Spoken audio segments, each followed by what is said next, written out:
He went, but he didn't go quietly. Sir Ivan Rogers wrote a sharp and critical valedictory email to his staff in which he described a Brexit process built on ill-founded arguments, marked by muddled thinking, and in which it was essential that civil servants speak the truth to ministers. What those ministers thought about this, they steadfastly weren't saying.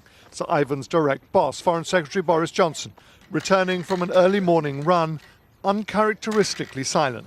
Foreign Secretary, was he pushed to resign? Hi. Who's going to replace him? He left it instead to hardline Brexiters to attack a man they had never trusted. I have a very simple point to make over this, which is civil servants advise, governments decide, and this particular civil servant, I think, had got perhaps a little bit too big for his boots. Perhaps most damning, Sir Ivan revealed that 6 months after the referendum, the government still has no plan. It's not that they're not telling us, it's that they don't know.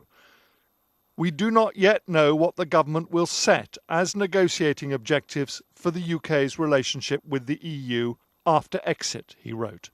Something that those who've been at the top of the civil service find astonishing. The most worrying thing of all is the suggestion that he, as our ambassador to the EU, 2 months away from a negotiation we ourselves are triggering, did not know what our objectives were in those negotiations. If we're seriously entering into the most important negotiations in my lifetime without knowing what our objectives are, we are in really serious trouble.